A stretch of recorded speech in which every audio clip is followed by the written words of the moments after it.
Assalamualaikum warahmatullahi wabarakatuh. Kami dari kelompok 5, di sini kami akan menjelaskan materi pada buku Dwi Martani halaman 103 hingga 129, yaitu konsolidasi dengan akuisisi melebihi nilai tercatat ekuitas. Sebelum kami menjelaskan materi tersebut, izinkan kami untuk memperkenalkan diri terlebih dahulu. Saya Lutfi Vandani, NIM 195221044. Saya Rofiah Ratna Adila, NIM 195221058. Saya Elok Putri Mintari, NIM 195221061. Saya Anissa Berlian Larsati, NIM 195221081. Yang pertama yaitu karakteristik konsolidasi dengan akuisisi melebihi nilai tercatat. Dalam karakteristik konsolidasi dengan akuisisi melebihi nilai tercatat, yang pertama dibahas yaitu mengenai proses konsolidasi. Pada praktiknya, transaksi akuisisi suatu perusahaan oleh perusahaan lain sebesar nilai buku sangatlah jarang untuk dilakukan. Perusahaan pengakuisisi atau investor biasanya akan melakukan uji kelayakan atas bisnis yang akan diakuisisi. Hasil akurat dari uji kelayakan tersebut dapat menunjukkan apakah bisnis yang akan diakuisisi memiliki nilai lebih atau lebih rendah dari nilai bukunya. Faktor-faktor yang dapat mempengaruhi proses penilaian kelayakan bisnis saat proses kombinasi bisnis antara lain yaitu prospek bisnis perusahaan yang akan diakuisisi, terutama dalam menciptakan penghasilan tambahan bagi perusahaan pengakuisisi, kondisi industri secara umum, nilai strategis bisnis, kualitas manajemen, dan tentunya nilai wajar dari aset maupun liabilitas yang dilaporkan oleh perusahaan yang akan diakuisisi. Proses pembuatan laporan keuangan konsolidasi atas akuisisi yang dilakukan di atas nilai buku tidak memiliki perbedaan signifikan dibandingkan akuisisi pada nilai buku. Sebagai contoh, tertanggal 1 Januari 2015, PT Nusantara mengeluarkan investasi senilai 1,5 miliar untuk keseluruhan kepemilikan pada PT Andalas. Nilai investasi sebesar 1,5 miliar merupakan nilai wajar konsiderasi hasil penilaian yang dilakukan oleh PT Nusantara atas berbagai faktor yang terkait pada PT Andalas. PT Nusantara akan mencatat transaksi akuisisi PT Andalas sebagai berikut. Pencatatan tersebut dilakukan pada tanggal 1 Januari 2015 dengan akun investasi pada PT Andalas sebesar 1,5 miliar pada posisi debit dan kas sebesar 1,5 miliar berada di posisi kredit. Pencatatan tersebut digunakan untuk mencatat pembelian saham PT Andalas. Transaksi akuisisi PT Andalas juga menggunakan skema perhitungan yang seperti pembahasan sebelumnya, sehingga memperoleh hasil perhitungan sebagai berikut. Nilai investasi sebesar 1,5 miliar, nilai buku yang diperoleh dari penjumlahan saham biasa dan saldo laba yaitu sebesar 800 juta ditambah 400 juta, sehingga diperoleh total nilai buku sebesar 1,2 miliar. Sehingga kita memperoleh selisih atau diferensial antara nilai investasi dan nilai buku sebesar 300 juta. Berdasarkan perhitungan tersebut, terlihat bahwa PT Nusantara mengeluarkan investasi yang lebih tinggi dibandingkan nilai buku PT Andalas, yaitu sebesar 300 juta. Secara perhitungan investasi PT Nusantara pada PT Andalas ditunjukkan pada tabel berikut. Berikut merupakan tabel 4.1 yang menunjukkan perhitungan kepemilikan PT Nusantara dan PT Andalas. Untuk pengkonsolidasian laporan keuangan dapat dilakukan proses yang sama seperti yang telah dijelaskan pada bagian sebelumnya. Berdasarkan perhitungan pada tabel tersebut, maka diperoleh jurnal eliminasi sebagai berikut. Pada jurnal eliminasi tersebut terdapat akun saham biasa PT Andalas sebesar 800 juta, saldo laba sebesar 400 juta, diferensial sebesar 300 juta di posisi debit, dan investasi pada PT Andalas sebesar 1,5 miliar pada posisi kredit. Yang selanjutnya yaitu diferensial.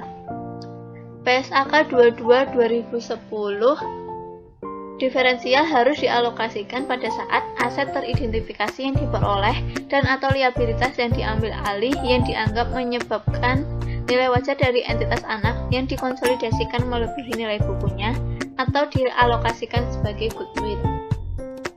Berikut adalah gambar 4.1 yang merupakan ilustrasi diferensial pada akuisisi sebuah entitas. Yang berikutnya yaitu aset teridentifikasi dan liabilitas diambil alih. Menurut PSAK 22 tahun 2010, aset teridentifikasi yang diperoleh dan liabilitas yang diambil alih haruslah memenuhi definisi aset dan liabilitas menurut kerangka dasar penyusunan penyajian laporan keuangan pada tanggal akuisisi serta merupakan bagian yang dipertukarkan dalam proses akuisisi. Selain itu, PSAK 22 tahun 2010 juga menyatakan bahwa dimungkinkan untuk memunculkan suatu aset atau liabilitas baru yang sebelumnya tidak diakui oleh pihak yang diakuisisi. Pengklasifikasian dan penentuan aset teridentifikasi dan liabilitas yang diambil alih perlu didasarkan pada hal-hal seperti: yang pertama, persyaratan kontraktual, yang kedua, kondisi ekonomi, yang ketiga, kebijakan operasional dan akuntansinya, serta yang keempat yaitu kondisi terkait lainnya yang ada pada tanggal terjadinya akuisisi.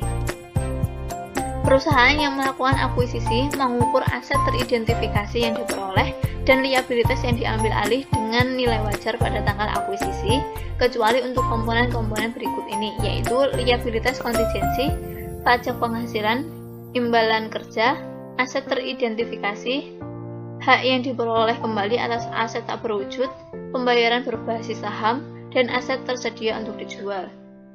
Seperti dalam kasus PT Andalas oleh PT Nusantara, jika diasumsikan bahwa perbedaan nilai investasi dan nilai buku disebabkan oleh nilai persediaan yang dinilai lebih tinggi sebesar 50 juta dan nilai tanah yang lebih tinggi sebesar 250 juta, maka diferensial masing-masing akan dialokasikan ke persediaan dan tanah sejumlah nilai tersebut. Pengalokasian diferensial pada aset teridentifikasi menggunakan jurnal eliminasi sebagai berikut. Dalam jurnal eliminasi tersebut terdapat akun persediaan sebesar 50 juta, tanah sebesar 250 juta pada debit, dan diferensial sebesar 300 juta di kredit. Jurnal eliminasi tersebut digunakan untuk mengatribusikan diferensial terhadap persediaan dan tanah. Yang berikutnya yaitu goodwill. Berdasarkan PSAK 22 2010, mendefinisikan goodwill sebagai selisih antara nilai agregat dari imbalan yang dialihkan, jumlah kepentingan non-pengendali, nilai wajar kepentingan ekuitas yang sebelumnya diakuisisi jika kombinasi bisnis dilakukan bertahap, dan jumlah neto dari aset teridentifikasi yang diperoleh dan liabilitas yang diambil alih. Dapat dikatakan pula bahwa goodwill mencerminkan pandangan investor atau pihak pengakuisisi atas potensi atau nilai lebih yang dimiliki investi atau pihak yang diakuisisi, sehingga pihak pengakuisisi mau membayar lebih atas nilai bersih aset yang dimiliki pihak diakuisisi. Berikut merupakan gambar perhitungan dari goodwill. Dalam kasus akuisisi PT Andalas oleh PT Nusantara, jika diasumsikan bahwa perbedaan nilai investasi dan nilai buku disebabkan oleh goodwill, maka pengalokasian diferensial pada goodwill menggunakan jurnal eliminasi sebagai berikut. Dalam jurnal tersebut terdapat akun goodwill sebesar 300 juta pada posisi debit dan diferensial sebesar 300 juta di posisi kredit. Jurnal eliminasi tersebut digunakan untuk mengatribusikan diferensial terhadap goodwill. Yang berikutnya yaitu pembelian dengan diskon.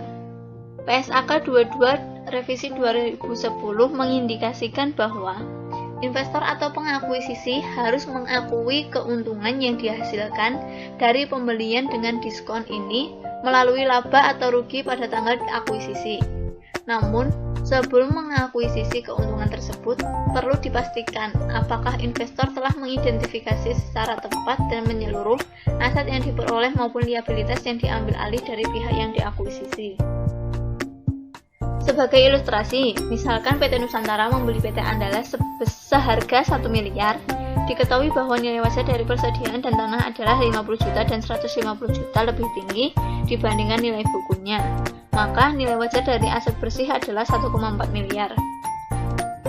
Sehingga terdapat selisih sebesar 400 juta antara nilai wajar aset bersih PT Andalas dengan konsiderasi nilai wajar yang diserahkan oleh PT Nusantara.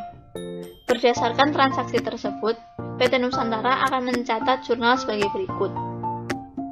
Yang pertama yaitu pada tanggal 1 Januari 2015, PT Nusantara mencatat investasi pada PT Andalas sebesar 1 miliar pada posisi debit dan kas sebesar 1 miliar berada di posisi kredit. Jurnal tersebut untuk mencatat pembelian saham PT Andalas. Yang kedua yaitu jurnal eliminasi saat melakukan konsolidasi. Jurnal eliminasi tersebut terdapat akun yang pertama saham biasa PT Andalas sebesar 800 juta, saldo laba sebesar 400 juta pada posisi debit, diferensial sebesar 200 juta, investasi pada PT Andalas sebesar 1 miliar pada posisi kredit. Yang ketiga yaitu jurnal eliminasi saat mengalokasikan diferensial. Dalam jurnal eliminasi tersebut terdapat akun persediaan sebesar 50 juta, tanah sebesar 150 juta, diferensial sebesar 200 juta pada posisi debit, dan keuntungan pembelian aset pada posisi kredit. Yang berikutnya yaitu ilustrasi akuisisi dengan kepemilikan penuh. Dalam ilustrasi akuisisi dengan kepemilikan penuh, yang pertama yaitu membahas mengenai konsolidasi sesaat setelah akuisisi.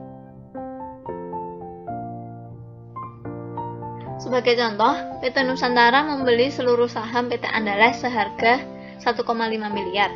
Pada gambar 4.3 disediakan informasi nilai buku dan nilai wajar dari aset-aset teridentifikasi yang diperoleh dan liabilitas yang diambil alih milik PT Andalas. Diketahui bahwa nilai buku dari seluruh aset bersih PT Andalas adalah sebesar 1,4 miliar, sehingga terdapat diferensial dari akuisisi ini sebesar 300 juta yang dialokasikan kepada goodwill sebesar 100 juta dan aset teridentifikasi lainnya sebesar 200 juta. Berikut adalah gambar 4.3 yang merupakan skema akuisisi PT Andalas oleh PT Nusantara. Yang berikutnya yaitu tabel 4.2 yang merupakan laporan posisi keuangan PT Nusantara dan PT Andalas per 1 Januari 2015. Berdasarkan laporan posisi keuangan PT Nusantara dan PT Andalas pada tabel 4.2, PT Nusantara akan mencatat transaksi akuisisi PT Andalas pada bukunya sebagai berikut. Yang pertama yaitu pada 1 Januari 2015, terdapat jurnal dengan akun investasi pada PT Andalas pada debit sebesar 1,5 miliar dan kas sebesar 1,5 miliar berada di posisi kredit. Jurnal tersebut untuk mencatat pembelian saham PT Andalas. Yang berikutnya yaitu jurnal untuk mengeliminasi ekuitas entitas anak dalam pengonsolidasian laporan keuangan saat setelah akuisisi. Dalam jurnal tersebut terdapat akun yang pertama saham biasa PT Andalas sebesar 800 juta, saldo laba 400 juta, diferensial sebesar 300 juta, investasi pada PT Andalas sebesar 1,5 miliar. Jurnal eliminasi ini digunakan untuk mengeliminasi saldo awal investasi. Yang selanjutnya yaitu jurnal eliminasi untuk pengalokasian diferensial. Dalam jurnal eliminasi ini terdapat akun yang pertama persediaan sebesar 50 juta, tanah sebesar 210 juta, goodwill sebesar 100 juta pada posisi debit, diferensial sebesar 300 juta, bangunan dan peralatan sebesar 60 juta pada posisi kredit. Jurnal ini digunakan untuk mengeliminasi saldo awal investasi. Jurnal pengalokasian diferensial ini mendistribusikan diferensial yang muncul dari transaksi akuisisi. Persediaan mengalami kenaikan nilai wajar dari nilai tercatat sebesar 50 juta, tanah mengalami kenaikan nilai wajar sebesar 210 juta, sedangkan bangunan dan peralatan mengalami penurunan nilai sebesar 60 juta. Selain itu, atas transaksi kombinasi bisnis antara PT Nusantara dan PT Andalas diakui munculnya goodwill senilai 100 juta dari selisih antara imbalan yang diserahkan PT Nusantara atas nilai wajar aset bersih PT Andalas. Proses penyiapan laporan keuangan konsolidasian dapat menggunakan kertas kerja yang sama seperti yang digunakan pada bab sebelumnya. Tabel 4.2 menunjukkan kertas kerja konsolidasi milik PT Nusantara dan PT Andalas sesaat setelah terjadi kombinasi bisnis. Tabel 4.2 menunjukkan bahwa tidak terdapat perbedaan signifikan antara konsolidasi yang dilakukan atas akuisisi pada nilai tercatat dengan akuisisi di atas nilai tercatat untuk seluruh kepemilikan pada anak perusahaan, kecuali pada konsolidasi akuisisi di atas nilai tercatat membutuhkan yang tambahan jurnal eliminasi, yaitu jurnal ke-10 untuk mengalokasikan diferensial kepada aset teridentifikasi dan liabilitas yang diambil alih. Sementara itu, contoh laporan posisi keuangan konsolidasian PT Nusantara dan anak perusahaan sesaat setelah transaksi akuisisi dapat dilihat pada gambar 4.4. Laporan posisi keuangan konsolidasian pada gambar 4.2 menunjukkan bahwa PT Nusantara dan anak perusahaan kali ini memiliki nilai persediaan dan tanah yang lebih tinggi, serta bangunan dan peralatan yang lebih rendah akibat perubahan nilai wajar aset-aset tersebut. Selain itu, muncul akun lain, yaitu goodwill untuk mencatat pengakuan kelebihan biaya investasi atas nilai wajar aset bersih yang dikeluarkan perusahaan induk atau PT Nusantara saat mengakuisisi anak perusahaan atau PT Andalas. Berikut merupakan tabel 4.3, yaitu kertas kerja konsolidasian sesaat setelah akuisisi. Dalam kertas kerja ini terdapat beberapa nominal yang menggunakan warna merah, yaitu menunjukkan bahwa nominal tersebut merupakan nominal yang telah dieliminasi pada jurnal 10E. Kemudian untuk yang berwarna hijau menunjukkan bahwa nominal tersebut telah dieliminasi pada jurnal 9E. Yang terakhir yaitu gambar 4.2 yang menunjukkan laporan posisi keuangan konsolidasian PT Nusantara dan entitas anak per 1 Januari 2015. Laporan posisi keuangan konsolidasian tersebut dapat dilihat pada gambar berikut ini.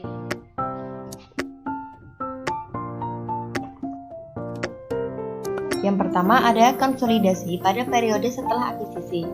Untuk periode setelah terjadinya akuisisi, atas akuisisi yang dilakukan di atas nilai tercatat, tidak terdapat perbedaan mendasar dibandingkan konsolidasi ketika akuisisi dilakukan pada nilai tercatat. Dengan informasi yang sama, pada ilustrasi sebelumnya diketahui bahwa selama tahun berjalan, PT Nusantara mengumumkan dan membagikan dividen sebesar 300 juta.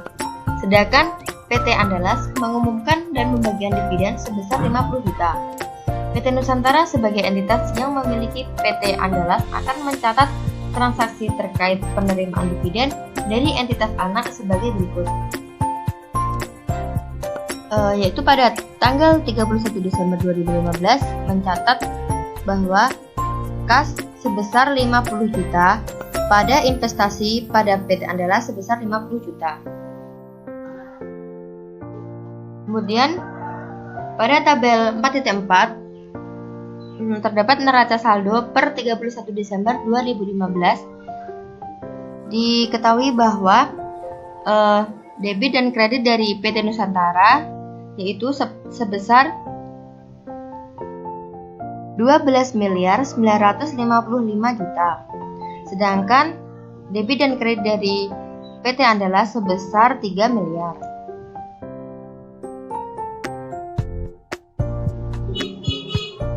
Selain itu, selama tahun berjalan, PT Andalas melaporkan perolehan laba sebesar 200 juta yang dapat dihitung dari menjumlahkan seluruh pendapatan, lalu dikurangi seluruh beban yang dilaporkan. Atas laba bersih yang dilaporkan ini, PT Nusantara sebagai pemilik dapat mengakui perolehan pendapatan sebesar porsi kepemilikan atas PT Andalas berdasarkan metode ekuitas sebagai berikut. Pada tanggal 31 Desember 2015 mencatat pengakuan penghasilan dari PT Andalas yaitu dicatat dalam jurnal investasi pada PT Andalas sebesar 200 juta pada bagian laba atas PT Andalas sebesar 200 juta. Selain itu, untuk mengakui penghapusan diferensial yang terjadi selama periode berjalan, maka PT Nusantara akan mencatat jurnal sebagai berikut. Bagian laba atas PT Andalas sebesar 50 juta dan pada investasi pada PT Andalas sebesar 50 juta. Kemudian menyesuaikan diferensial terkait bangunan peralatan, didapati jurnal investasi pada PT Andalas sebesar 5 juta pada bagian laba atas PT Andalas sebesar 5 juta.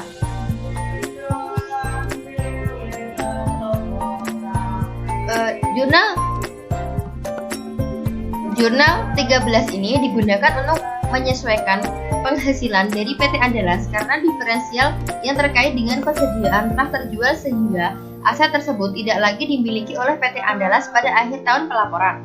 Oleh karena itu, bagian dari diferensial harus dihapuskan dengan mengurangi saldo investasi dan penghasilan yang diterima dari PT Andalas. Sedangkan pada jurnal 14 digunakan untuk menyesuaikan diferensial terkait nilai wajar bangunan dan peralatan yang lebih rendah dibandingkan nilai bukunya. Diferensial sebesar 60 juta akan dialokasikan kepada sisa masa manfaat aset yakni 12 tahun. Maka setiap tahunnya diferensial akan diamortisasi sebesar 5 juta. Hal ini dilakukan untuk memenuhi prinsip matching cost yang mensyaratkan untuk mencocokkan biaya terhadap penghasilan yang diakui. Selanjutnya yaitu pada tabel 4.5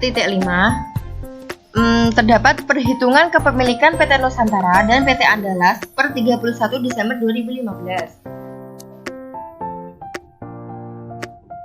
Pada tabel 4.5 ini ditunjukkan perhitungan pengalokasian kepemilikan atas PT Andalas. Dapat terlihat bahwa kepemilikan PT Andalas sepenuhnya dikuasai oleh PT Nusantara sebagai perusahaan pengendali. Kepemilikan PT Nusantara atas PT Andalas berwujud modal saham, saldo laba, serta diferensial yang dialokasikan terhadap tanah, persediaan, bangunan, dan peralatan, serta goodwill. Sama halnya dengan eliminasi pada bab 3, untuk akuisisi pada nilai tercatat, baik transaksi terkait pembagian dividen oleh entitas anak kepada entitas induk, maupun transaksi terkait pengakuan penghasilan dari entitas anak akan dieliminasi.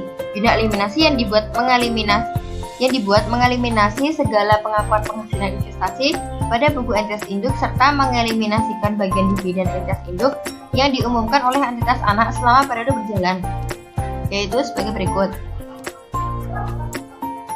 Untuk mengeliminasi pengakuan pendapatan dari PT Andalas,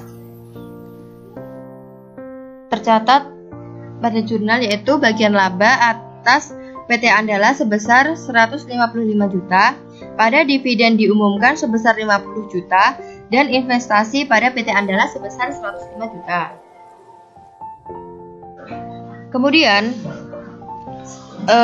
Kemudian saham biasa pada PT Andalas sebesar 800 juta dan saldo laba sebesar 400 juta, diferensial sebesar 300 juta, pada investasi pada PT Andalas sebesar 1.500.000 juta. Jurnal eliminasi lainnya yang perlu dibuat untuk jurnal yang digunakan untuk menghapus kepemilikan PT Nusantara atas PT Andalas serta ekuitas dari PT Andalas pada awal periode konsolidasi. Jurnal eliminasi ini juga diakui munculnya diferensial untuk mengakui adanya perbedaan antara konsiderasi nilai wajar yang dikeluarkan oleh PT Nusantara dengan nilai buku aset bersih dari PT Andalas pada saat melakukan investasi.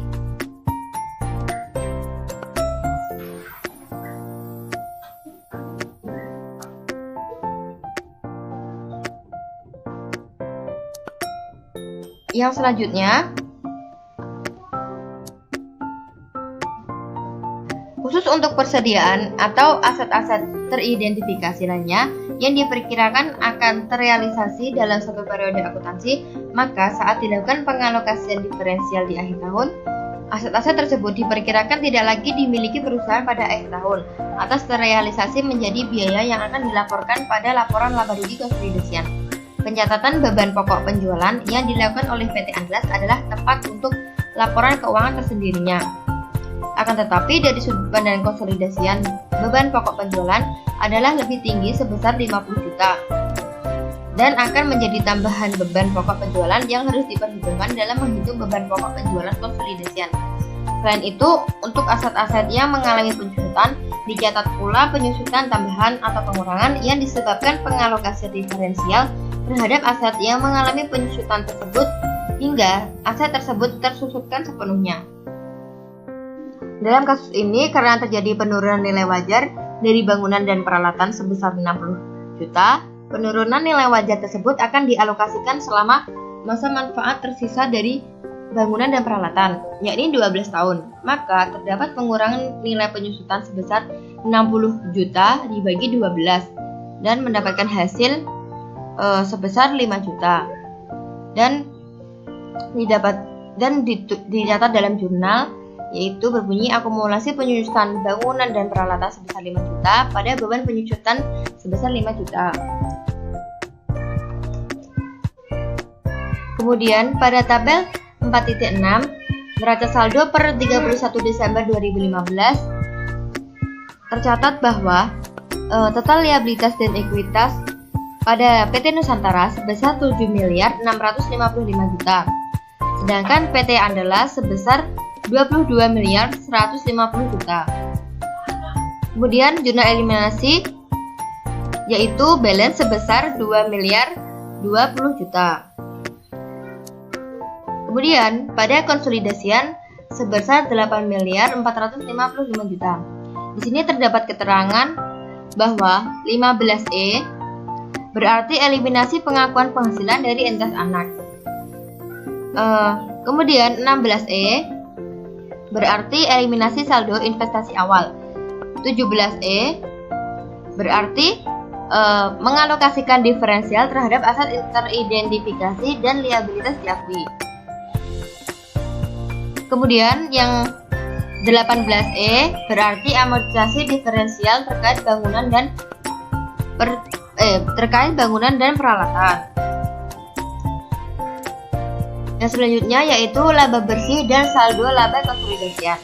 Berdasarkan kertas kerja konsolidasian pada buku paket di tabel 4.6 dapat kita lihat bahwa laba bersih konsolidasian PT Nusantara dan entitas anak untuk periode yang berakhir 31 Desember 2015 adalah sebesar 755 juta.